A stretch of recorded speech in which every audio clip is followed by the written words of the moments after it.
Hey, Facebook world.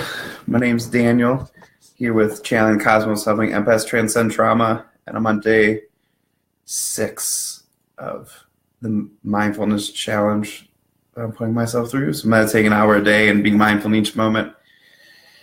Oh, man. So today I want to talk about the addiction of the mind, or to the mind. That's what I wrote. And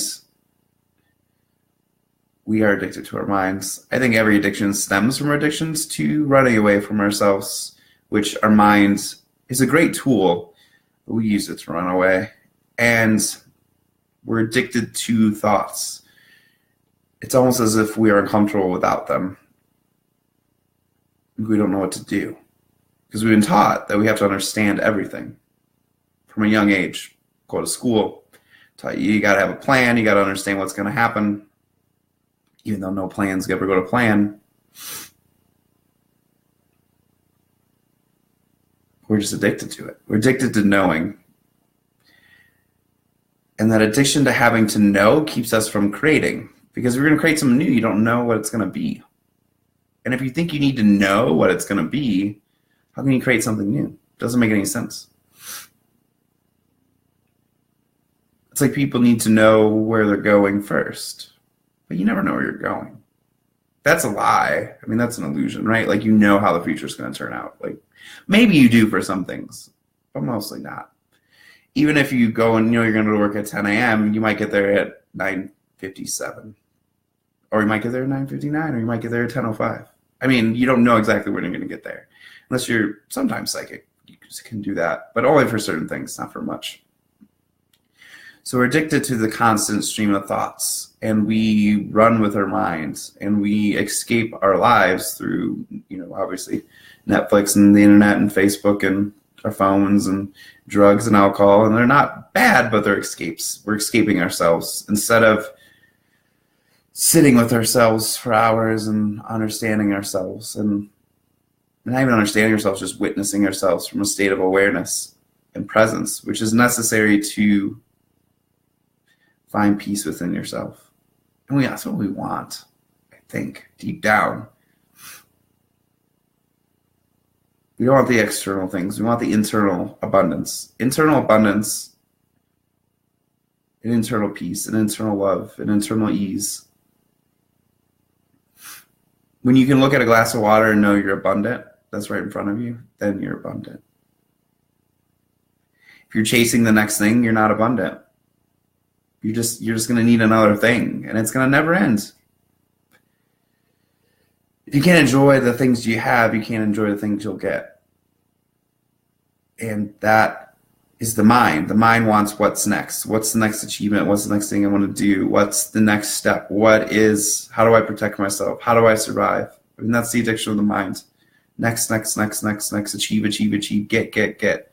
And how about what can you give? What can you contribute? What can you put out there? What can you allow? What can you be? I'd rather have a very kind, if I had a kid, I'd rather them be a very, very kind cashier than a really, really successful person that isn't kind and isn't in the moment. What you do doesn't matter to me. It's how you do it. It's your presence.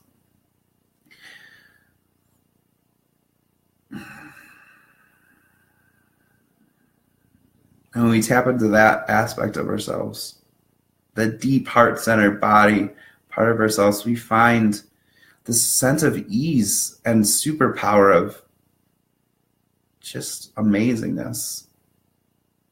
Then waking up is like a brilliant thing. You're like, oh my God, I get to wake up in this body. This is crazy. Look, I'm in a bed and I got a room. Holy crap. Look, I get to eat food. Maybe even someone else cooked it for me. Holy crap. This is amazing. You're not in this like, oh, I gotta go to work today, and then I gotta do this tonight, and I wonder if it's gonna go well. Like that's the mind. It's like already ahead of the game. It's already ready to stand up before it even is sat down. And no one's enjoying those moments. Or people are, but not many. Not that I see. And when we get to be in that peace, when we get to connect with our hearts, And we get to connect with the not knowing and the love that radiates through our being in each moment. That's how you get behind the veil. That's how you feel your connection to source. Even if you're thinking of the future or the past, they don't exist. You're just thinking of them now. And it's probably not a really good, accurate representation. I never thought about the future and I went that way. Usually it goes the way it's supposed to.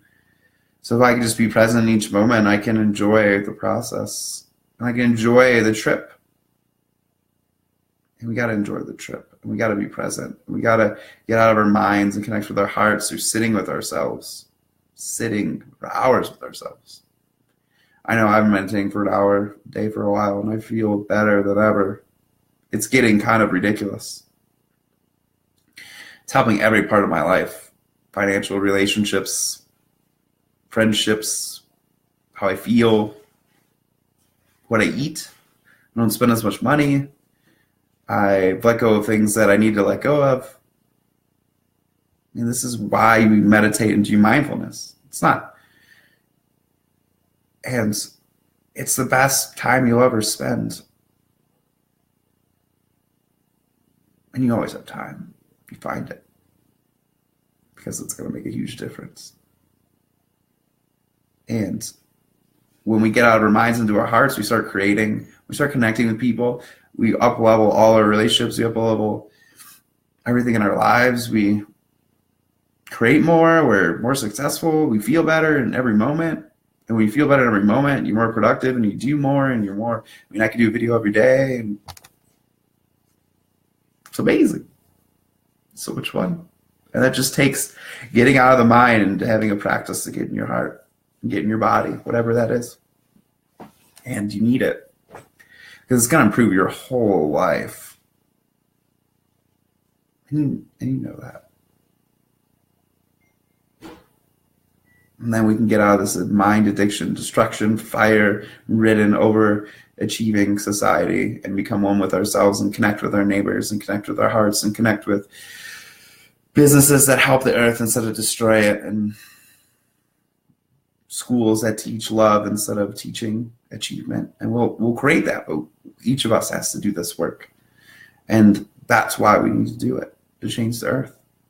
And it takes each of us doing that, committing to ourselves and connecting with our hearts. So I challenge you to do that. Well, awesome. Well, thank you so much for tuning in. Again, start being mindful for me and the earth and for everyone. Let's change it one heart at a time. Love you all, and I'll talk to you tomorrow.